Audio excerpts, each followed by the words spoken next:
ሰላም ጤና ይስጥልን። ጌትነት ነኝ ከመቅረዝ ሚዲያ።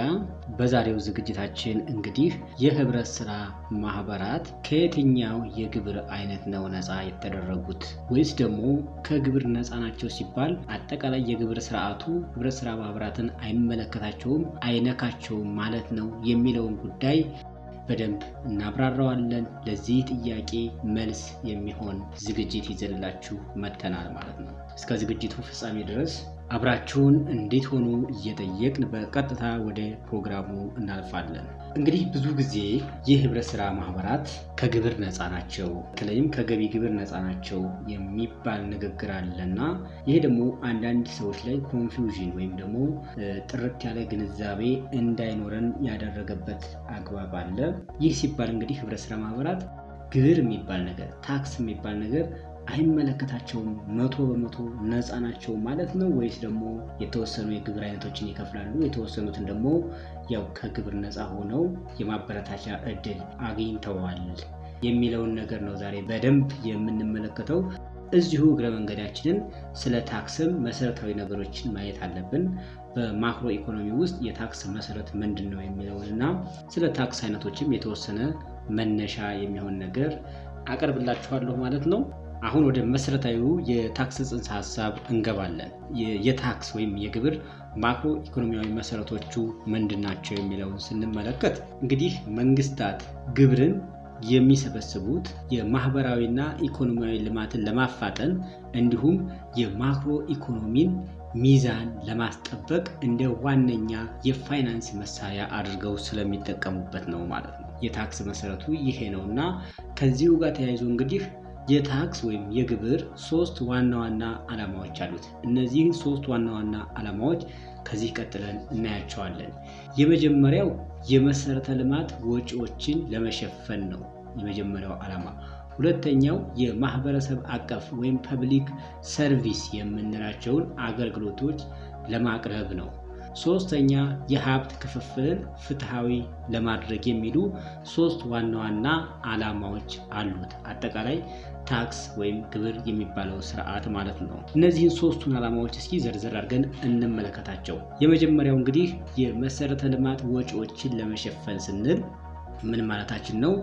መሰረታዊ የሚባሉት የመሰረተ ልማት አውታሮች የመሰረተ ልማት አውታሮች ማለትም የመንገድ ዝርጋታ፣ የኤሌክትሪክ አቅርቦት፣ የውሃ መስመሮች ዝርጋታና የውሃ አቅርቦት፣ ንጹህ የመጠጥ ውሃ አቅርቦት ማለት ነው እና እነዚህን ነገሮች ለመገንባትና ብሎም የሀገርን ደህንነት ለማስጠበቅ የደህንነት ስራውን የዳር ድንበርን የማስከበር ህግና ስርዓትን የማስከበር ሀገር ውስጥ ያለውን ህግና ስርዓትን የማስከበሩን ስራ ለመስራትም ምን ያስፈልጋል ማለት ነው? ገንዘብ ያስፈልገዋል። መንግስት ደግሞ ይሄን ገንዘብ ሌላ ከየትም ሊያመጣው አይችልም። የሚያመጣው ከየት ነው? ከዚሁ ከህብረተሰቡ፣ ከነዋሪው፣ ከዜጋው በግብር መልክ ሰብስቦ ነው ማለት ነው። እነዚህን ነገሮች ለዜጎች የሚያሟላው እንግዲህ የመሰረተ ልማት ዝርጋታ ወጪዎች የምንላቸው በዋናነት እነዚህንና እነዚህን የመሰሉ ጉዳዮችን ነው ማለት ነው። ወደ ሁለተኛው ጉዳይ ስንመጣ እንግዲህ የማህበረሰብ አገልግሎቶች የምንላቸው ናቸው። እንግዲህ መንግስት የጤና ጥበቃ አገልግሎት፣ የትምህርት አገልግሎት፣ የማዘጋጃ ቤት አገልግሎትና መሰል የሆኑ ህብረተሰቡ በጋራ የሚጠቀምባቸው ማህበራዊ አገልግሎቶች አሉ። እነዚህን አገልግሎቶች ለህብረተሰቡ ለማቅረብ ገንዘብ ያስፈልጋል። አሁንም ይሄ ገንዘብ ከየት ነው ማለት ነው የሚመጣው? ከግብር ነው ተሰብስቦ ይሄ መሰረታዊ አገልግሎት ለህዝቡ እንዲደርስ የሚደረገው። ሶስተኛው ፍትሃዊ የሀብት ክፍፍልን እውን ማድረግ ነው።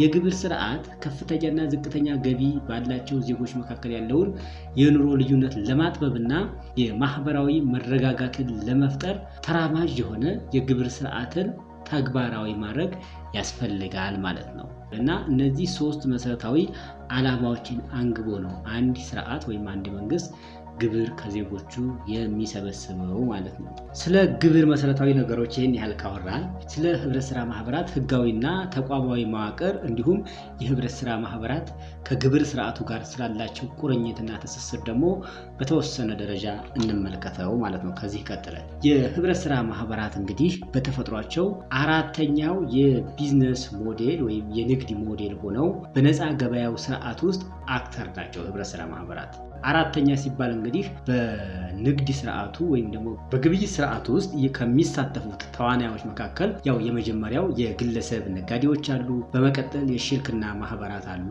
ከዛ በመቀጠል ደግሞ የአክሲዮን ማህበራትና ሌሎችም በኩባንያ ደረጃ የተደራጁት የተለያዩ የንግድ ማህበራት አሉ። እነዚህ ሶስቱ እንግዲህ ከአንድ እስከ 3 ያለውን ደረጃ ይዙና አራተኛው ሞዴል የሚባሉት በአራተኛ ደረጃ ያሉት የህብረት ስራ ማህበራት ናቸው። የህብረት ስራ ማህበራትም ገበያ ውስጥ የሚሳተፉ የኢኮኖሚ እና የማህበራዊ እንቅስቃሴዎች ተዋናያን ናቸው ማለት ነው። የህግ አወቃቀራቸው እንግዲህ ራሳቸውን የቻለ ለህብረት ስራ ማህበራት የሚሆን ራሱን የቻለ የህግ መሰረት አለ፣ አዋጅ አለ፣ ደንብ አለ፣ እንዲሁም ልዩ ልዩ የሆኑ መመሪያዎች አሉ ማለት ነው። በእነዚህ የህግ ማዕቀፎች መሰረት የሚንቀሳቀሱና ህጋዊ እውቅና ያላቸው ተዋናያን ናቸው ማለት ነው። እንግዲህ እነዚህ ተቋማት ለየት ያለ ባህሪ አላቸው። ከሶስቱ ከግል የንግድ ድርጅት፣ ከሽርክና ማህበርና ከአክሲዮን ማህበር የተለየ የራሳቸው የሆነ ልዩ የሆነ ባህሪ አላቸው። ይሄ ባህሪያቸውም ነው እንግዲህ መንግስት ልዩ ድጋፍ እንዳደርግላቸው ምክንያት የሆነው ባህሪያቸው ለየት ያለ በመሆኑ ነው ማለት ነው። የህብረት ስራ ማህበራት በመሰረታዊነት በአባላት ባለቤትነት የሚመሰረቱ እነዚሁ አባላት የሚያስተዳድሩት ማህበረሰብን መሰረት ያደረጉና የገበያ ክፍተቶችን ለመሙላት እንዲሁም የአካባቢውን ካፒታል ለማሰባሰብ የሚቋቋሙና የተቋቋሙ በመሆናቸው መንግስት የግብር ማቃለያ ወይም ደግሞ ታክስ ሪሊፍ በማድረግ እድገታቸውን እንዲበረታታ ይህንን መልካም አጋጣሚ አመቻችቶላቸዋል ማለት ነው እንጂ ሙሉ በሙሉ ያው ከግብር ስርዓቱ ነፃ ናቸው፣ የግብር መረቡ አያገኛቸውም ማለት ግን እንዳልሆነ መገንዘብ አለብን ማለት ነው። ህብረት ስራ ማህበራት እንግዲህ የግብር ማበረታቻ ተደርጎላቸዋል ወይም ደግሞ ከንግድ ስራ ትርፍ ገቢ ግብር ነፃ መብት አላቸው ማለት ነው።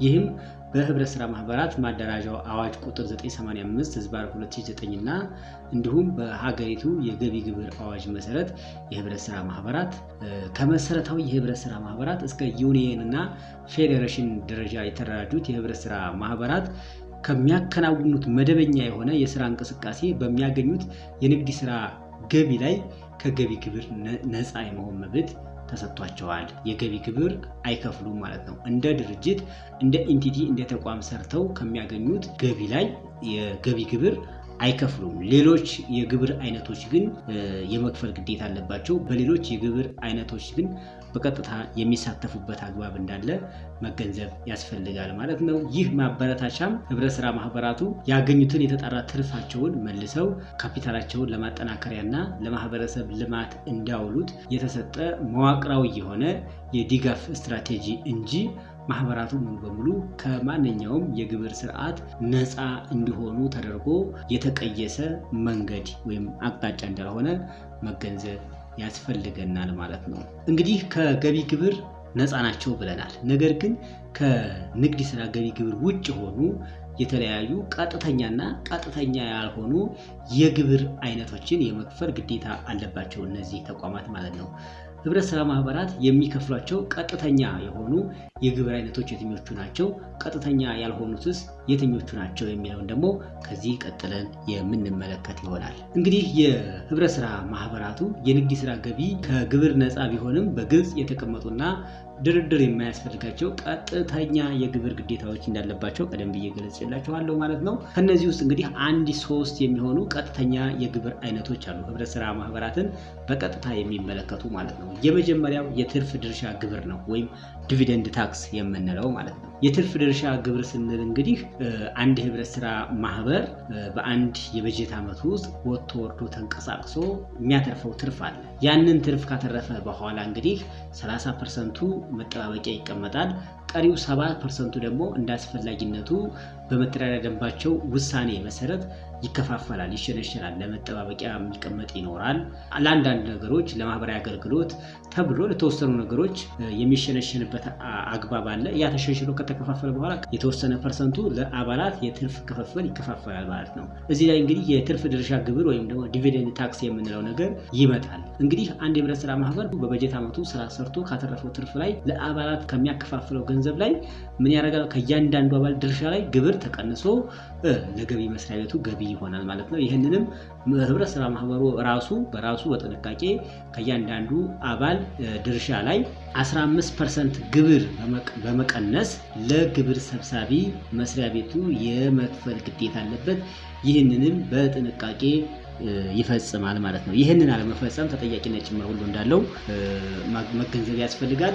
ሁለተኛው ቀጥተኛ ግብር ደግሞ የሰራተኞች ደመወዝ ገቢ ግብር ነው ወይም ኢምፕሎይመንት ኢንካም ታክስ የምንለው ማለት ነው። ይህም እንግዲህ በተለመደው መንገድ ህብረት ስራ ማህበራት ለሰራተኞቻቸው በሚከፍሉት ደመወዝ ላይ ለመንግስት የግብር ሰብሳቢ መስሪያ ቤት ወኪል በመሆን ያገለግላሉ። ያም ማለት ምን ማለት ነው? ማህበራቱ ለሰራተኞቻቸው ደመወዝ ሲከፍሉ ከደመወዛቸው ላይ በስኬሉ መሰረት በገቢ ግብር አከፋፈል ምጣኔ መሰረት የሚገባቸውን ግብር ቀንሰው ለገቢ ሰብሳቢ መስሪያ ቤቱ ገቢ ማድረግ ይጠበቅባቸዋል ማለት ነው። ይህንንም አለማድረግ በተመሳሳይ ተጠያቂነትና ኪሳራ ሊያመጣ እንደሚችል መገንዘብ አለብን ማለት ነው። ሶስተኛው የቀጥተኛ ገቢ ግብር አይነት ደግሞ የቤት ወይም የህንፃ ኪራይ ገቢ ነው ማለት ነው። እንግዲህ ህብረት ስራ ማህበራት አንዳንድ ጊዜ እንግዲህ ሀብታቸውን ኢኮኖሚያዊ ቁመናቸውን ለማጠናከር በማሰብ ሪል ስቴቶችን ጨምሮ ሌሎች ህንፃዎች ላይ ኢንቨስት ያደርጋሉ። ህንፃዎችንና ሪል ስቴቶችን ቋሚ ሀብቶችን ያፈራሉ። ለምሳሌ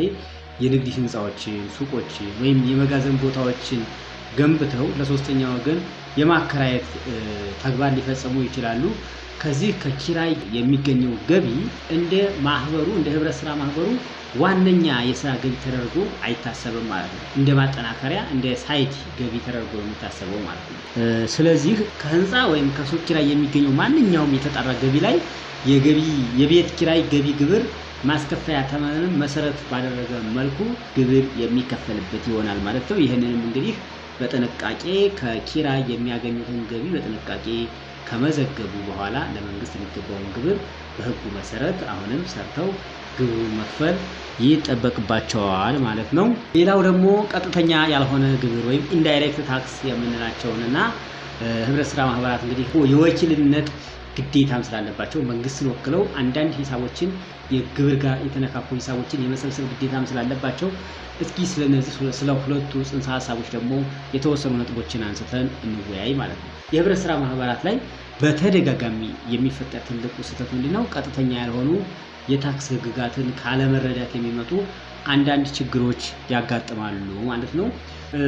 ህብረት ስራ ማህበራት እንደ ታክስ ሰብሳቢና እንደ ግብይት ወኪል ሆነው የሚያገለግሉና በዚህ ልክ የመንቀሳቀስ ህጋዊ ግዴታ ያለባቸው ተቋማት ናቸው ማለት ነው። በህብረት ስራ ማህበራት ላይ ተፈጻሚ የሚሆኑትን ቀጥተኛ ያልሆኑ የታክስ አይነቶችን ከዚህ ቀጥለን እንመለከታቸዋለን። የመጀመሪያው የተጨማሪ እሴት ታክስ ወይም ቫልዩ አዲድ ታክስ በምህጻረ ቃል ቫት እየተባለ የሚጠራው የግብር አይነት ነው ማለት ነው። እንግዲህ ማንኛውም ህብረት ስራ ማህበር የገንዘብ ቁጠባና ብድር ህብረት ስራ ማህበራት ሳይጨምር ሌሎቹ በግብይት በማምረት ዘርፍ ውስጥ የተሰማሩ የህብረት ስራ ማህበራት መሰረታዊ የህብረት ስራ ማህበራት የሚሆኑ ዩኒዮኖችና ፌዴሬሽኖች ከአመታዊ የሽያጭ መጠናቸው ወይም ተርኖቨሩ ከ2 ሚሊዮን በላይ ከሆነ ለተጨማሪ እሴት ታክስ ወይም ቫት መመዝገብ ይጠበቅባቸዋል። ቫት ተመዝጋቢ ይሆናሉ ማለት ነው። ቫት ተመዝጋቢ ከሆኑ በኋላ እንግዲህ ማህበሩ ይህንን ታክስ የመሰብሰብ ግዴታ አለበት። እንግዲህ ቫት እንደሚታወቀው ተጠቃሚዎች የሚከፍሉት የክፍያ አይነት ነው። ድርጅቶች ለመንግስት በቀጥታ የሚከፍሉት ሳይሆን ተጠቃሚዎች ላይ ተጥሎ ተጠቃሚዎች ይከፍሉታል።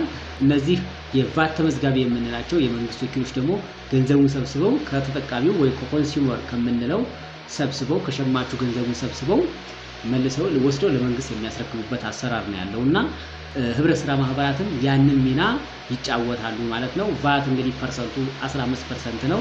አንድ ድርጅት አንድ ህብረት ስራ ማህበር ቫት ተመዝጋቢ ከሆነ እሱ የሚሸጠው ምርት ላይ በምርቱ ዋጋ ላይ 15% ቫት ጨምሮ ማሪጅን እንደሚጨምረው ሁሉ ቫት 15% ጨምሮ ያንን ገንዘብ ይሰበስብና 15%ን ቀንሶ ለግብር ሰብሳቢ መስሪያ ቤቱ ያስተላልፋል ማለት ነው። ይህም እንግዲህ ያው ቫት የመሰብሰብ የወኪልነት ሚና ነው እዚህ ላይ የሚጫወተው የህብረት ስራ ማህበሩ ማለት ነው። ሌላውና ሁለተኛው የግብር አይነት ደግሞ የቅድመ ግብር ወይም ዊዝ ሆልዲንግ ታክስ የምንለው ነው። ህብረት ስራ ማህበራት ከአቅራቢዎች እቃዎችን ወይም አገልግሎቶችን በሚገዙበት ወቅት በታክስ ወኪልነት የመስራት ግዴታ አለባቸው። ያም ማለት ምን ማለት ነው?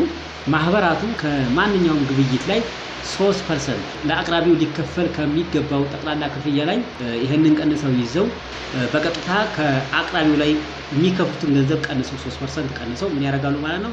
ለግብር ሰብሳቢ መስሪያ ቤቱ ገቢ የሚያደርጉበት አግባብ አለ። ዊዝ ሆልዲንግ ታክስ የሚባለውም ጽንሰ ሀሳቡ ይሄ ነው ማለት ነው። ምናልባት ታክስን በተመለከተ ራሱን የቻለ አንድ የመግቢያ ፕሮግራም የምሰራላችሁ ይሆናል ወደፊት። ከዛ በደንብ እናየዋለን እያንዳንዱ የታክስ አይነት ማለት ነው። ሌላውና ሶስተኛው የጉምሩክ ቀረጥና ጉምሩክ ላይ የሚከፋፈሉ የተለያዩ ታክሶች አሉ። እነዚህንም ታክሶች ህብረት ስራ ማህበራት የመክፈል ግዴታ አለባቸው ማለት ነው። ማንኛውም ህብረት ስራ ማህበር እቃዎችን ከውጭ ወደ ሀገር ውስጥ በሚያስገባበት ወቅት በኢንቨስትመንት ህጉ መሰረት በተለየ ሁኔታ ነፃ ከተደረጉ የካፒታል እቃዎች ውጪ መደበኛውን ቀረጥና ታክስ የመክፈል ግዴታ አለባቸው ጉምሩክ ላይ ያለው ማለት ነው። እነዚህም አንዱ የጉምሩክ ቀረጥ ነው። እንደ እቃው አይነትና እንደ ኤችኤስ ኮዱ ምደባ መሰረት ከ3% እስከ 30% የሚደርስ ክፍያ ይከፈላል ማለት ነው በተገዛበት ዋጋ ላይ። ሌላው የኤክሳይዝ ታክስ የምንለው ነው። በቅንጦት እቃዎች ላይ እና በተወሰኑ የተመረቱ ምርቶች ወይም በተከለከሉ ቁሶች ላይ ከ10% እስከ 100% የሚደርስ የሱር ታክስ ይጣላል። ይሄንንም ህብረት ስራ ማህበራት የሚያስገቡት እቃ ሱር ታክስን የሚመለከት ከሆነ የመክፈል ግዴታ ይኖርባቸዋል ማለት ነው። ሌላው የተጨማሪ የድንበር ታክሶች አሉ። ወደ ሀገር ውስጥ የሚገቡ እቃዎች በተጨማሪ 10% ሱር ታክስ እና 3% የማህበራዊ ደህንነት ቀረጥን በመጨምሮ የመክፈል ግዴታ አለባቸው ማለት ነው። አሁን የህብረት ስራ ማህበራት እንግዲህ ታክሶቹ እነዚህ ናቸው። በዋናነት የህብረት ስራ ማህበራትን የሚመለከቱ ታክሶች ከዚህ ቀደም ብለን ያየናቸውን ይመስላሉ። ቀጣዩ የምናየው እንግዲህ ህብረት ስራ ማህበራት ከታክስ ጋር በተያያዘ ተገቢ የሆነ እውቀትና የአሰራር ስርዓቱን ተከትለው ካልሄዱ በስተቀር ከፍተኛ የሆነ ስጋት አለባቸው እና ህብረት ስራ ማህበራት ስጋታቸውን እንዴት ነው ሊያስተዳድሩ ሊበሩ የሚችሉት የሚለውን ጉዳይ የተወሰነ ነገር ማለት ስለሚያስፈልግ እሱን ነገር እስኪ ትንሽ እናንሳው። እንግዲህ የግብር ሁኔታን በአግባቡ አለመረዳት ወዴት ይወስድናል ማለት ነው?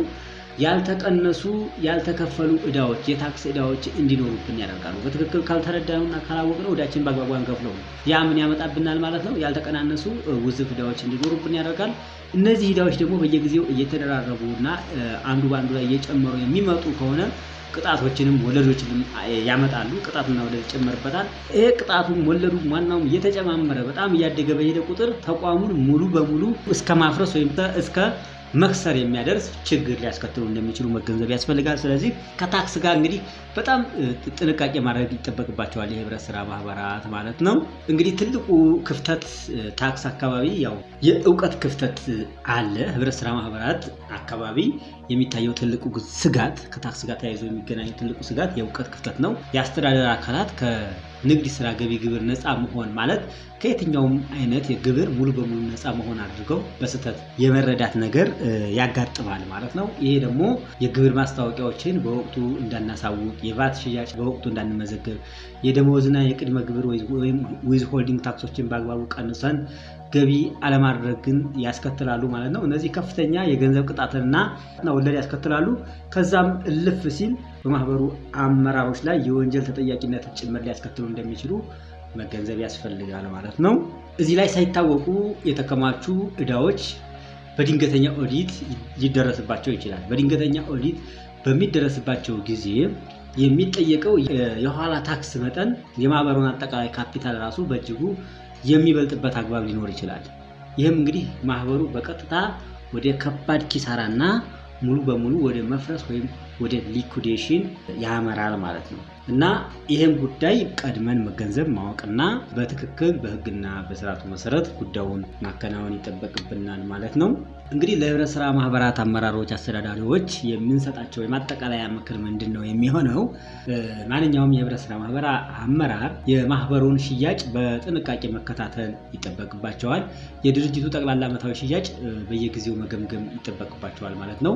ምናልባት ሽያጫቸው ከ2 ሚሊዮን ብር በላይ ከሆነ ይህንን ሲያልፍ ትሬሽሆልዱን ሲያልፍ ቫት ላይ ለመመዝገብ ወዲያውኑ ማመልከትና ቫት ተመዝጋቢ መሆን ይጠበቅባቸዋል ማለት ነው። ከግብር ነፃ የሆነውን ገቢና ግብር የሚከፈልበትን ገቢ ካላቸው ግብር የሚከፈልበትን ገቢም ለይተው መመዝገብ ያስፈልጋቸዋል ማለት ነው። የሂሳብ አያያዝ ስርዓታቸውን ከግብር ነፃ የሆነውን የንግድ ስራ ገቢና ግብር የሚከፈልባቸውን የቤት ኪራይ ገቢዎችና እንዲሁም ለአባላት የሚከፋፈለውን የትርፍ ድርሻ ለይተው በመመዝገብ እንደሚገባ አድርገው የግብር ግዴታቸውን መወጣት አለባቸው ማለት ነው። እንዲሁም የግብር ቀን መቁጠሪያ ወይም ደግሞ ካላንደር በማዘጋጀት የሰበሰቡትን ቫት እና ከሰራተኞች የተቆረጠውን የገቢ ግብር እንደ አደራ ገንዘብ እንጂ እንደ ማህበሩ የስራ ማስኬጃ ካፒታል መቁጠር የለባቸውም።